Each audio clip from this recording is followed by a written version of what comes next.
Olá, tudo bem? Bem-vinda, bem-vindo a mais uma Prosa com Bertaglia. Prosa cada vez mais fantástica, onde as pessoas do bem vêm aqui para contribuírem com seus conhecimentos, suas experiências e fazermos reflexões sobre um determinado tema. E olha só sobre o que nós vamos falar hoje, um tema fantástico: logística reversa e economia circular. Extrair, produzir, jogar fora não é mais uma maneira viável de operar na indústria, qualquer que seja o segmento. Incrivelmente, bilhões de itens de vestuário encontram seu caminho em aterros todos os anos. Garrafas plásticas estão poluindo os oceanos e os resíduos eletrônicos são prejudiciais. A economia circular é um sistema que se regenera em um ciclo fechado. Os produtos são utilizados, recuperados, reparados e utilizados como insumos para mais produtos e não descartados como resíduos. Alcançar ou pelo menos se aproximar dessa situação é uma missão que está sendo perseguida pela maioria dos principais fabricantes e varejistas globais, incluindo L'Oréal, Unilever, Coca-Cola, HP, Braskem, Boticário, Enel e Dell, para citar apenas alguns. Já a logística reversa envolve a coleta de mercadorias, o transporte para um determinado local e a triagem antes da remanufatura, reforma, reutilização ou reciclagem. Ela desempenha um papel importante no processo das empresas que visam a transição para uma economia circular. E nós vamos refletir sobre esse assunto, pois é um tema fantástico para ser tratado e abordado aqui na Prosa com Bertaglia. E para isso eu trago a amiga Jamile Balaguer Cruz. Olha só que prosa maravilhosa que nós vamos ter aqui. Uma honra e um orgulho tê-la aqui na Prosa com Bertaglia. Seja bem-vinda, Jamile. Olá, Paulo, muito obrigada. Olá, pessoal. É um prazer estar com todos vocês falando aí de um tema muito importante, que é a economia circular, né? Se a gente pensar, o mundo está acordando, né? Está acontecendo aí uma conscientização que eu, né, venho vendo ascender, tá? Então, a economia circular, gente, o que que é? O que que é esse nome que a gente escuta? Como o Paulo já disse, nós temos o hábito de extrair, né, consumir e devolver. Então a gente extrai recursos da natureza, transforma ou não para eles serem consumidos e depois a gente devolve para a natureza, né, como chamado de lixos, né, alguns resíduos. Resíduos é aquilo que a gente trata, lixo é aquilo que a gente não trata, tá? E a economia circular, gente, pelo próprio nome já diz, é que um dos seus princípios é a gente não devolver para a natureza, tá? A gente fazer este recurso continuar circulando e com que não perca o seu valor, tá? Estou fazendo uma reciclagem que vai aumentar aquele valor, fazendo uma obra de arte, vou contar para vocês como que a gente pode aumentar o valor. Então esse é um dos princípios. O segundo princípio é a gente eliminar a geração desse resíduo, eliminar a produção, tá, desse resíduo. E o terceiro princípio é que a gente regenere a natureza, né, de qualquer forma, conforme a gente retira esses recursos da natureza. Então, esses são os três princípios. E a gente pensando nas empresas, né, como é que a gente aplica a economia circular aí no dia a dia de uma empresa? O primeiro ponto está no design. Então, lá na nossa pesquisa e desenvolvimento, quando formos pensar no produto, né, que a gente pense nos recursos todos que a gente está utilizando, ao longo do processo, que tipo de resíduos que a gente está gerando, que tipo de otimização de aproveitamento dos resíduos, por exemplo, a energia, como vocês têm visto, né, a gente ter aí energias renováveis, ou reaproveitamento da água, né, para não descartar a água. Então, ao longo dos nossos processos, a gente pensar nesse resíduo, no consumo e depois no pós-consumo, né? Então, o que que é feito? Como é que a gente faz esse descarte? Né? O que que a gente pode estar fazendo para aproveitar este material? Então, vocês aí nos seus mundos, quando estiverem pensando nos seus negócios, pensem aí em todas essas etapas, tá? Eu sou consultora há mais de 20 anos, fiz minha carreira em grandes empresas, iniciei na Arthur Andersen, passei pela Price, pela Seminetics. Atualmente eu sou diretora de economia circular na Deloitte e responsável pela estratégia ESG. Tá? Eu sempre atuei com social e ambiental como voluntária e eu vi essa profissão surgindo. Então, na minha vida, na metade da minha carreira, eu consegui unir esses dois propósitos. Vocês devem estar vendo que essa profissão surgiu, ela é equivalente a um profissional de qualidade, por exemplo, né, que a gente viu surgindo, ou um profissional de tecnologia da informação, que a gente viu surgindo. Então, é muito satisfatório ver que nas empresas já existem essas áreas, né? Antigas responsabilidade social corporativa, depois a sustentabilidade, agora o desenvolvimento sustentável e o impacto positivo. Então, é tudo uma conscientização que a gente já vê no mundo, tá? Aqui no Brasil, nós temos a lei dos resíduos, a Política Nacional dos Resíduos Sólidos, é a Lei 12.305. Ela é de 2010, né? Nós estamos em 2022. Ao longo da minha carreira, eu vi algumas empresas cumprindo, né, esse trabalho para o tratamento dos resíduos industriais. E recentemente, nos últimos 2 anos, eu tenho visto um amadurecimento do governo para a aplicação dessa política. A gente vê a tecnologia, o CINIR, né, onde todos os envolvidos têm que utilizar, têm que se cadastrar, têm que emitir os documentos necessários. Esse ano teve a emissão do Planares, que é o Plano Nacional de Resíduos, né, tratado aí pelo Brasil, né, em instância federal.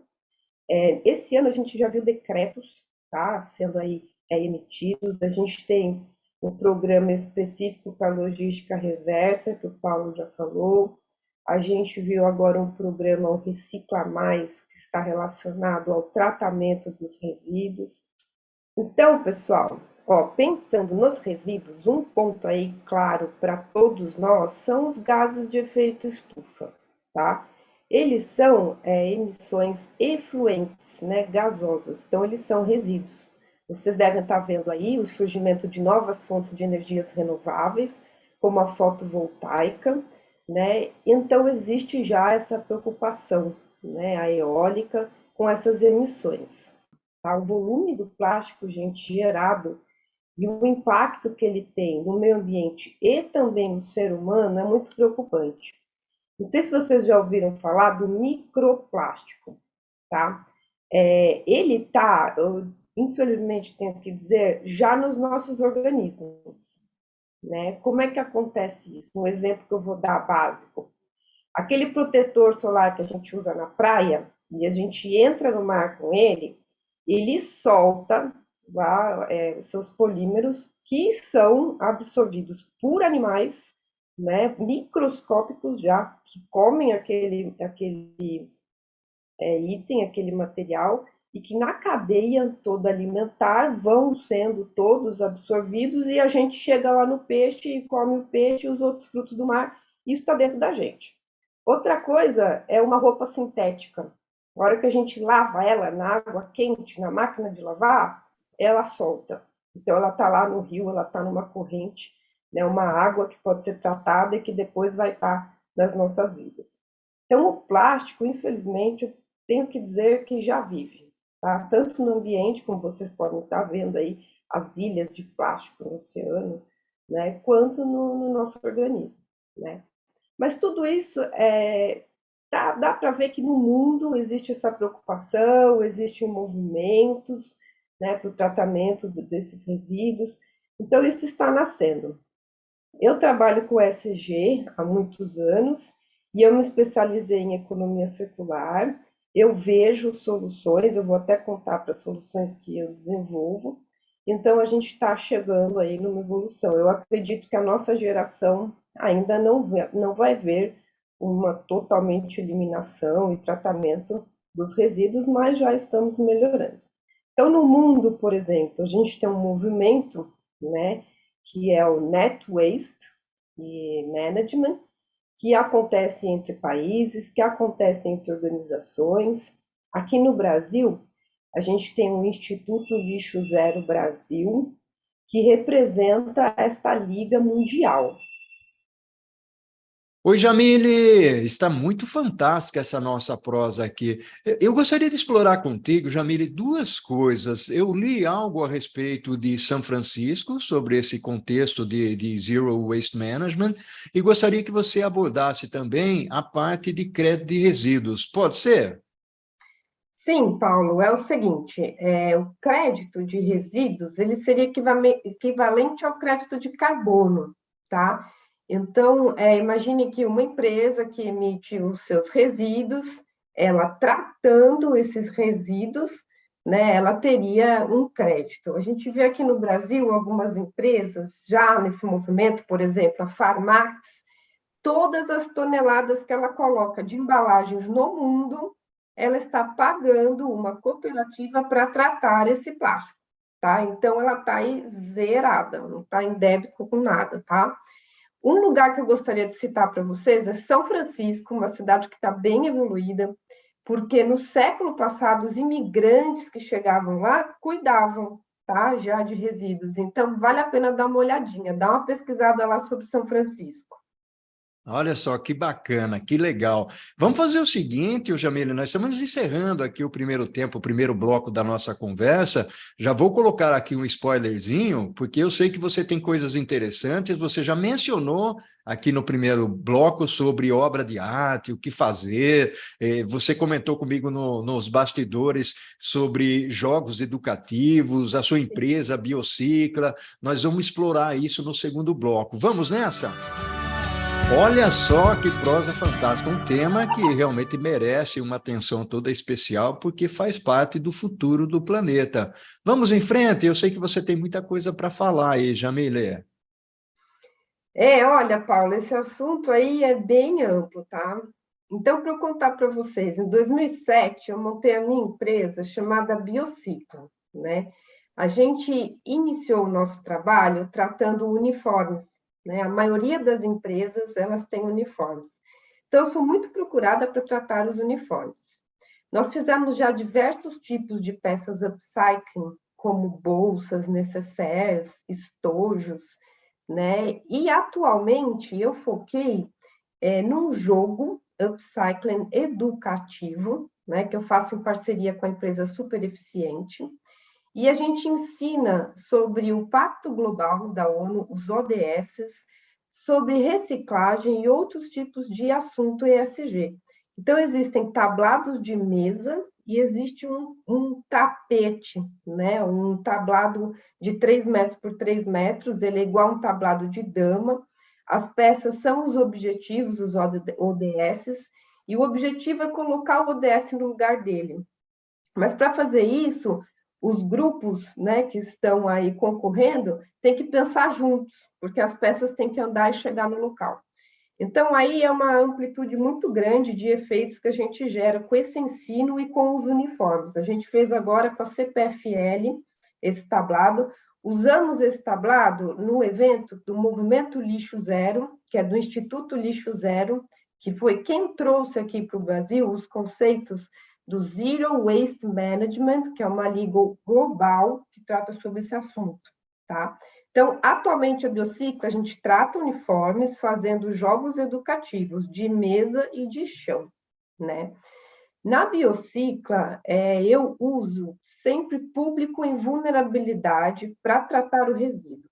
Então, a gente gera um resultado social, ambiental, com efeito econômico, porque todos eles são remunerados. Então, eu iniciei com mulheres de baixa renda, que realmente têm suas oficinas lá nas regiões carentes, né, em favelas. Trabalho atualmente com cooperativa trans, dou trabalho para deficientes intelectuais, já envolvi ex-penitenciário, ex-morador de rua, conforme a diretriz que o gerador do resíduo me der, né, que aí é o público social que ele quer fazer, a gente monta essa solução em conjunto, tá? Então, esse daí é um dos princípios da biociclo. E naquele conceito que eu falei para vocês, da gente continuar circulando os materiais sem que eles percam o valor, na Enel, que é um cliente que eu atendo já há alguns anos, eu iniciei com os uniformes, tratando os uniformes, estendemos para os banners, tratando os banners, e aí cheguei na obra de arte, porque disseram para mim, Jamile, nós temos um parque aí da Eletropaulo que está sendo desmontado, e aí o que nós podemos fazer, né? E eu conheço um artista, né, de renome que trabalha com cabos, sempre fez cenários, né, para shows, para peças teatrais com cabos. Nós fizemos uma parceria aí, já tem uns 3 anos, para produzir peças de arte. Então, o primeiro produto que foi feito foram luminárias de cobre, tamanho de uma bola de vôlei, distribuída para o presidente, o nacional e internacional, e a diretoria brasileira.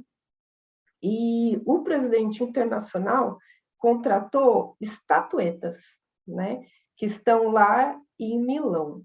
E a gente fez um trabalho de conscientização e de educação com essas obras de arte muito grande com todos os stakeholders. O que a gente precisa fazer, gente, é conscientizar o mundo, tá? Existe atualmente uma bolha de ESG e uma bolha de economia circular, onde o conhecimento, né, os ativistas, os multiplicadores, a gente está alinhado, a gente se conhece, nós estamos unidos. Mas a gente sempre diz, a gente precisa estourar a bolha, né, chegar em todos os cidadãos, né? Então, um trabalho de arte como este, né, ele mobiliza, ele motiva, né, ele mostra, na prática, uma solução de resíduos, né? Atualmente, com os cabos da Enel, a gente iniciou na Prefeitura de Santo André uma parceria com a primeira-dama na rede de escolas de empreendedorismo para capacitar 125 pessoas de baixa renda a produzir uma luminária, né? Essa luminária pode ser feita por um cidadão. Ela não é uma obra de arte, né, que requer uma habilidade como esse artista, o Paulo Bordim, que faz obras fantásticas e a Enel não para de pedir, né? A gente tem uma coleção de obras aí de arte, uma exposição itinerante para conscientização.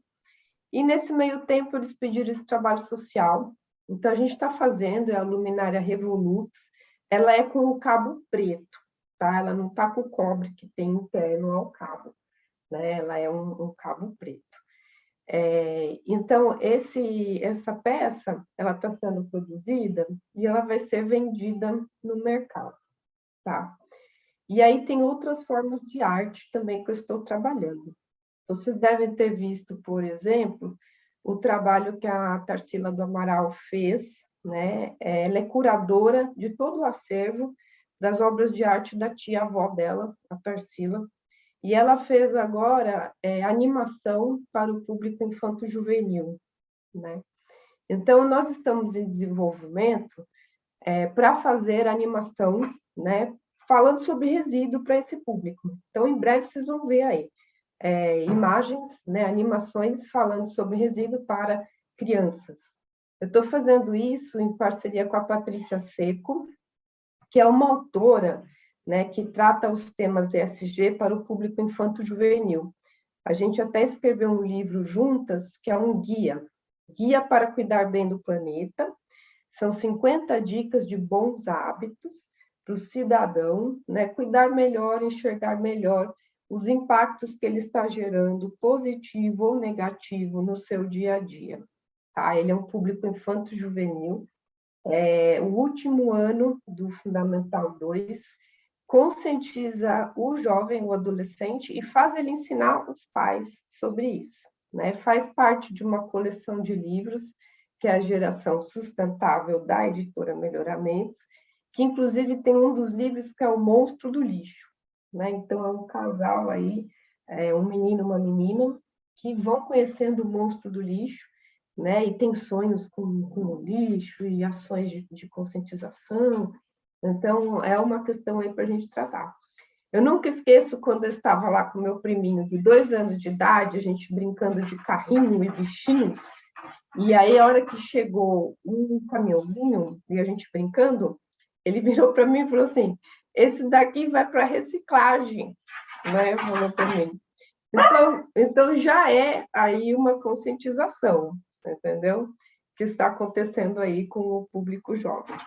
E o que a gente tem que pensar sobre o lixo, gente? Olha, para pensar, lixo, né? O lixo é aquilo que a gente não trata, resíduos é aquilo que a gente trata. Agora, por exemplo, você está lá no seu dia a dia, com a sua garrafa de refrigerante, tá?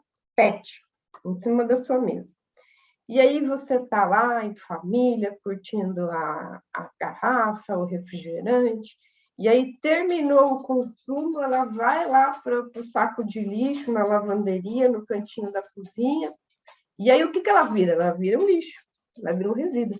Mas como é que é isso? Só porque saiu da mesa e acabou o conteúdo, virou um resíduo, um lixo? Né? Mesma coisa com os restos alimentares que a gente tem, que é todo o resíduo orgânico que a gente diz. Mesmo raciocínio. Então, o que é isso? De uma hora para outra, isso se transformar num lixo, mas eu vou dizer que é resíduo. Sabe por quê? Nós precisamos de uma estrutura, de uma conscientização na qual a gente não faça descarte, né, desses itens, mas a gente faça um encaminhamento, tá? Então, os consumidores estão sabendo que aquilo pode ser reaproveitado, estão indo, né, para lugares que vão tratar aquele resíduo, não é lixo, dando aí uma nova utilidade, tá? Isso já está acontecendo, né? Então, em cidades como São Francisco, que eu acabei de citar para vocês. Esse daí é um conceito, né, que a gente pode ver em cidades lixo zero, que já estão acontecendo, onde existe, né, esse tratamento. Um fator muito importante é a coleta seletiva. Então, as prefeituras têm que cumprir a sua parte da coleta seletiva sobre isso.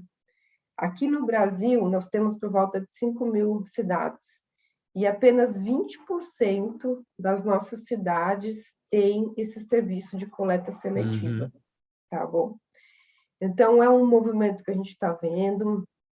Esse assunto, se vocês olharem os 17 objetivos do Pacto Global da ONU, ele se enquadra em praticamente todos, porque está relacionado àquele objetivo 11 das cidades sustentáveis, que é um guarda-chuva que requer princípios, né, do ESG e alguns outros, por exemplo, tecnologia, para a gente ter as smart cities, as smart communities, né? Agora, um ponto principal é o resíduo. Então, eu trabalho com muitas empresas de muito grande porte, né, de penetração muito grande, nacional e global. E na Deloitte, que é a maior empresa de consultoria do mundo, eu tenho conversado muito com os clientes sobre isso, porque muitos já se preocupam com a comunidade do entorno, tá? E aí eu estou dando aí uma visão de resíduos. Então, qual que é a atuação da prefeitura, né, naquele momento da coleta seletiva? Tem empresas que já estão fazendo, né, essa coleta seletiva. A Eletrobras, eu falei recentemente, eles já têm exemplos, né, de atuação com isso, de apoio às cooperativas e associações que fazem o tratamento desses resíduos. Então, vocês, pensando na comunidade do entorno das suas empresas, pensem nos resíduos para serem encaminhados e não descartados, tá? Jamile, oi. Jamile, fantástico o que você está falando, e eu gostaria de parabenizá-la pelo seu trabalho, principalmente diante da Biocicla e o que você tem feito. Nós temos trazido aqui na Prozas com Bertaglia alguns temas relacionados à economia circular. Recentemente nós tivemos a Ana Iara, que veio falar principalmente de produtos tecnológicos, a Ana que é da HP, a própria Patrícia Iglesias, da CETESB, que veio também falar sobre economia circular, e você trouxe uma contribuição extremamente importante aqui, e eu gostaria, nós estamos chegando ao final da nossa prosa, uma prosa fantástica, principalmente porque você trata um lado que é muito importante. E eu quero continuar falando em outras prosas aqui sobre o tema da economia circular, porque existe uma preocupação muito grande com o planeta. Mas eu gostaria que rapidinho você desse umas dicas em termos de como é que você vê o futuro e como é que as pessoas precisam estar mais conscientes com relação à economia circular, o Jamile. Então, isso é muito importante, né? A gente fala bastante sobre a conscientização do cidadão, né, com isso, mas e as condições que ele tem de ser consciente, tá? Então, tem que ter um movimento das empresas para isso, né? Uma empresa interessante que você citou é a HP. A gente tem um caso internacional da Deloitte, que é o seguinte: eles oferecem o serviço de impressão. Você não precisa ter a impressora em casa. Então, isso vocês já devem perceber, elimina a extração dos recursos da natureza, elimina a geração do resíduo, a pessoa tem o serviço. Esse é um dos conceitos da economia circular, você não ter a propriedade, mas você ter o serviço, tá? Um outro também é aquele modelo onde a gente digitaliza a nossa oferta, né? Que é vender o produto como serviço. Então, se vocês pensarem atualmente, o Spotify, né, o Netflix, ele substitui o nosso CD e o nosso DVD. Então, a gente está conseguindo aí ser sustentável e consciente, tá? Então, é um outro exemplo aí para a gente poder ter condições. Um outro exemplo é vender a granel, né? Então, nós não termos a embalagem, o descarte da embalagem que requer ser tratada. O Boticário acabou de lançar aí uma linha, né? A L'Occitane lá no exterior também tem, onde você não tem mais o produto dentro da embalagem, você compra uma vez e depois você vai na loja e pode recarregar a sua embalagem com isso, tá bom? Tem um movimento que é o ciclo de vida útil estendido, então também relacionado a embalagens. A gente não fazer um single use daquela embalagem, mas a gente vai lá, né, compra aquela embalagem, na hora que for comprar novamente o produto, não é o caso do recarregamento como a granel, tá? Ele é realmente substituído por um novo produto. Isso daí é um movimento que se chama Loop, da organização TerraCycle, ela está no mundo inteiro. Quem está aí, né, impulsionando, alavancando essa solução, são grandes empresas como a Unilever, como a Procter & Gamble, a PepsiCo, tá? Então, elas estão aí com esse momento, né, chama ciclo de vida útil, tá? Da peça. É a gente não comprar e descartar. Inclusive, nós, nos momentos que nós formos fazer compras, vocês já devem estar vendo produtos onde você não compra mais a embalagem. O Mister Músculo, por exemplo. Você vai lá e compra o refil, mas ainda gera a embalagem do refil, tá? Então, é ainda uns modelos que a gente tem que ajustar, mas já está acontecendo. Que tá maravilha, que maravilha. Muito bem, muito bem. Nós estamos encerrando essa prosa riquíssima que nós tivemos aqui, com gostinho de quero mais, Jamile, uma contribuição fantástica, gratidão enorme para você, um abraço virtual para você pela sua contribuição, né? Ao infinito e além, Jamile.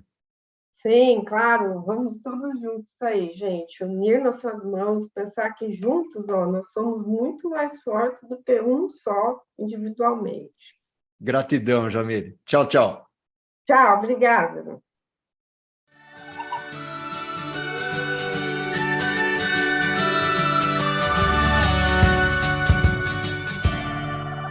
Ao infinito e...